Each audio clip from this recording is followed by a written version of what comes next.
Bienvenue sur la chaîne JCF TV qui s'efforce de vous fournir au quotidien des chapitres de la Bible. Nous remercions tous ceux qui ont bien voulu nous encourager en s'abonnant à notre chaîne, et si vous êtes nouveau à nous suivre, abonnez-vous, activez la cloche de notification et like s'il vous plaît les vidéos et partagez autour de vous pour faire connaître la parole de Dieu. Cette chaîne est une chaîne de santé spirituelle qui renforce la connaissance de chacun des enfants de Dieu. Merci à tous de nous aider à partager massivement pour plus de personnes converties à travers l'écoute. Amen.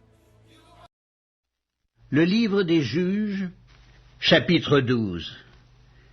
Les hommes d'Éphraïm se rassemblèrent, partirent pour le nord, et dirent à Jephthé, « Pourquoi es-tu allé combattre les fils d'Ammon sans nous avoir appelés à marcher avec toi? Nous voulons incendier ta maison et te brûler avec elle. » Jephthé leur répondit, « Nous avons eu de grandes contestations, moi et mon peuple, avec les fils d'Ammon, et quand je vous ai appelés, vous ne m'avez pas délivré de leurs mains.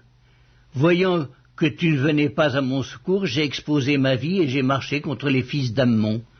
L'Éternel les a livrés entre mes mains. Pourquoi donc aujourd'hui montez-vous contre moi pour me faire la guerre? » Jephthé rassembla tous les hommes de Galaad et livra bataille à Éphraïm. Les hommes de Galaad battirent Éphraïm parce que les Éphraïmites disaient « Vous êtes des fugitifs d'Éphraïm.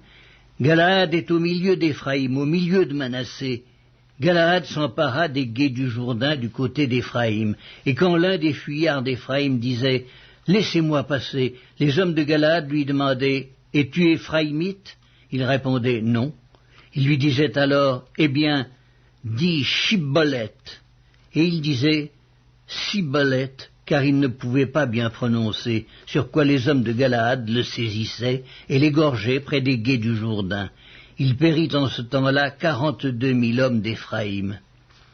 Jephthé fut juge en Israël pendant 6 ans. Puis Jephthé, le Galaadite, mourut et fut enterré dans l'une des villes de Galaad.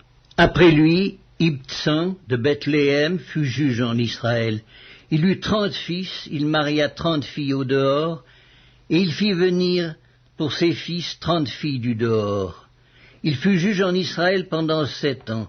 Puis Ibtsan mourut et fut enterré à Bethléem. Après lui, Élon de Zabulon fut juge en Israël.